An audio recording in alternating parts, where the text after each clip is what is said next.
ഇന്ന് തന്നെ ഡൗൺലോഡ് ചെയ്യൂ. കാണൂ നിങ്ങളുടെ ഫേവറേറ്റ് ഷോസ്. ഹരിതയുള്ളതുകൊണ്ട് മനോജും പൂർണ്ണമായും പത്തി താഴ്ത്തി ഒതുങ്ങാനൊന്നും പോകുന്നില്ല. മനോജിന് ഒതുങ്ങാതിരിക്കാൻ പറ്റില്ല വന്ദനെ. വലിയൊരു തുകയാ നഷ്ടപരിഹാരം വേണ്ടി കൊടുക്കേണ്ടത്. അതിൽ ഒരു ചില്ലി പൈസ പോലും കൊടുത്ത് സഹായിക്കാൻ ഭാര്യയായ ഹരിത തയ്യാറാവില്ല.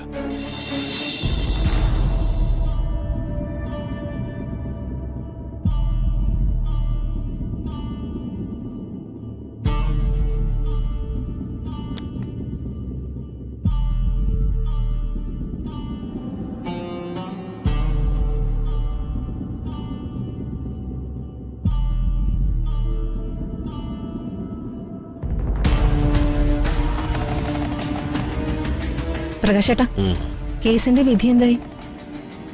കുറച്ച് വെള്ളം കൊണ്ടുവാ.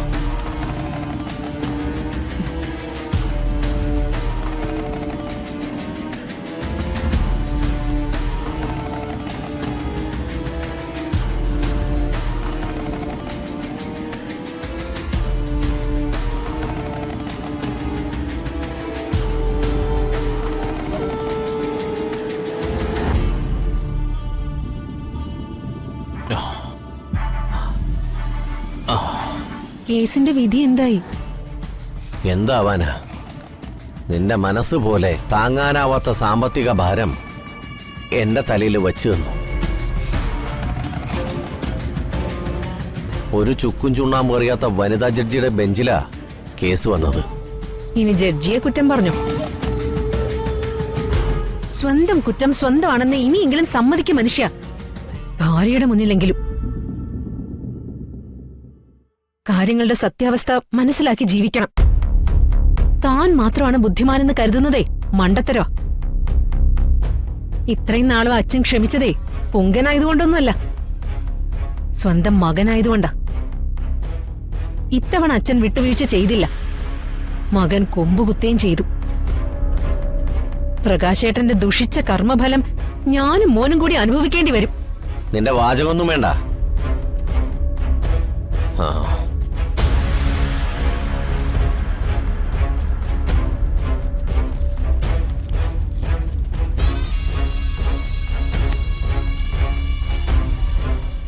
ഈ സ്റ്റാമ്പ് പേപ്പറിലൊന്ന് ഒപ്പിട്, വേഗം വേണം. ഒപ്പിടാനോ? അതെന്തിനാ? അതൊന്നും നീ അറിയണ്ട, നീ മര്യാദയ്ക്ക് ഒപ്പിട്ടാ മതി. ഇല്ല, അത് നടക്കില്ല. ഡേ, കുറുപ്പുമായിട്ട് എനിക്ക് ചില സാമ്പത്തിക പ്രശ്നങ്ങളൊക്കെ ഉണ്ട്. അച്ഛനെതിരെയുള്ള കേസ് ഞാൻ തോറ്റുന്നറിഞ്ഞ് അയാളാകെ കലിതുള്ളി നടക്കുക. തൽക്കാലം അയാളെ ഒന്ന് ആശ്വസിപ്പിക്കാൻ ഈ സ്റ്റാമ്പ് പേപ്പറും വസ്തുവിന്റെ ആധാരവും കൊണ്ടുപോയി കൊടുത്തേ പറ്റൂ. ഇല്ലെങ്കിൽ ചെക്ക് കേസും കൂടി എന്റെ തലയിൽ വീണ് ഞാൻ അകത്ത് കിടന്ന് കമ്പി എണ്ണേണ്ടി വരും. കുറുപ്പിനെ വിശ്വസിക്കാൻ കൊള്ളില്ല. വസ്തുവിന്റെ ആധാരവും സ്റ്റാമ്പ് പേപ്പറും കൊടുക്കരുത്, അയാൾ ചതിക്കും എന്ന് പറഞ്ഞ പറ്റില്ല. ഇത് കൊടുത്തില്ലെങ്കിൽ അയാള് കുടുംബത്തോടെ നമ്മളെ നശിപ്പിക്കും. ഇത് ചെയ്യുകയല്ലാതെ മറ്റു മാർഗമില്ല. ദാ, നീ ഒപ്പിട്. ഇല്ല, ആ കുറുപ്പ് കിടപ്പാടം കൊണ്ടുപോയി നമ്മളെ വഴിയാധാരമാക്കും.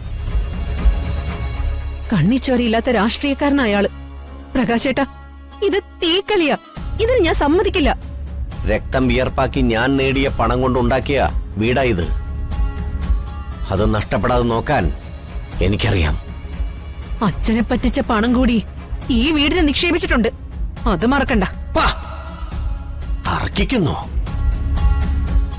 ഒപ്പിടേ, ഒപ്പിടാൻ.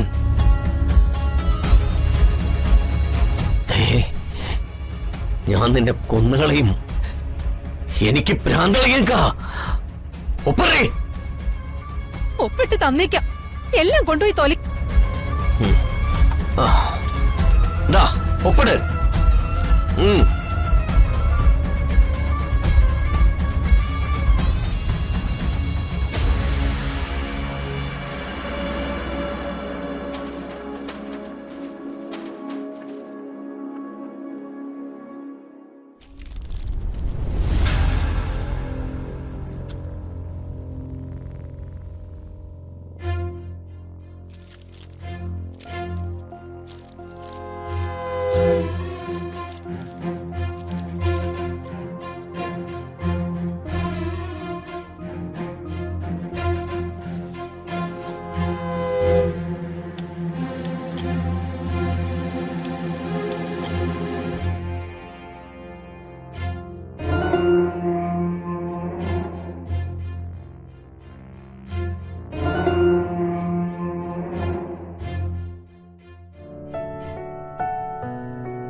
വന്ദന മാഡം ആകെ സന്തോഷത്തിലാണല്ലോ. അച്ഛൻ കേസ് ജയിച്ചതിന്റെ ത്രില്ലിലായിരിക്കും അല്ലേ? അതെ. മാതാപിതാക്കളെ വേദനിപ്പിക്കുന്ന മക്കൾക്കെല്ലാം ഇനി അങ്ങോട്ടൊരു പാഠമായിരിക്കും.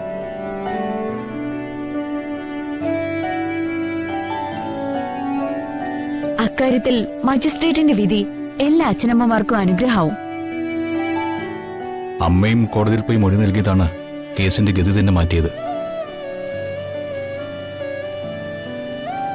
മക്കളുടെ പേരിന്റെ ഇനിഷ്യൽ തന്നെ മാറ്റണമെന്ന അച്ഛന്റെ രോഷവും കോടതിയെ വല്ലാതെ സ്പർശിച്ചിട്ടുണ്ട്. ജയിൽവാസം അനുഭവിച്ചില്ലെങ്കിൽ എന്ത്, ഭീമമായ ബാധ്യതയല്ലേ രണ്ടുപേരുടെയും ചുമലി വന്ന് വീണിരിക്കുന്നത്. ഇതുകൊണ്ടൊക്കെ മനോജ് ഒരു പക്ഷെ മാറിയേക്കും. പക്ഷേ പ്രകാശേട്ടൻ അടങ്ങിയിരിക്കുന്നു തോന്നുന്നില്ല. പാമ്പിന്റെ പകയ പ്രകാശേട്ടന് എന്തെങ്കിലും കുതന്ത്രം ഉപയോഗിച്ച് ശക്തിയായി ഇതിനൊക്കെ പകരം ചെയ്ത് തിരിച്ചു വരാനുള്ള സാധ്യതയുണ്ട്. ഹരിതയുള്ളതുകൊണ്ട് മനോജും പൂർണ്ണമായും പത്തി താഴ്ത്തി ഒതുങ്ങാനൊന്നും പോകുന്നില്ല. മനോജിന് ഒതുങ്ങാതിരിക്കാൻ പറ്റില്ല വന്ദനെ. വലിയൊരു തുകയാ നഷ്ടപരിഹാരം വേണ്ടി കൊടുക്കേണ്ടത്. അതിൽ ഒരു ചില്ലി പൈസ പോലും കൊടുത്ത് സഹായിക്കാൻ ഭാര്യയായ ഹരിത തയ്യാറാവില്ല. അച്ഛൻ ഈ കാര്യത്തിൽ പണം കൊടുത്ത് സഹായിക്കുമെന്ന് എനിക്ക് തോന്നുന്നില്ല. പണം തിരിച്ചടയ്ക്കാൻ 6 മാസമാണ് കോടതി കൊടുത്തിരിക്കുന്ന കാലാവധി. അതിനുള്ളിൽ പണം കിട്ടിയില്ലെങ്കിൽ ജയിൽ ശിക്ഷ അനുഭവിച്ചേ മതിയാവൂ.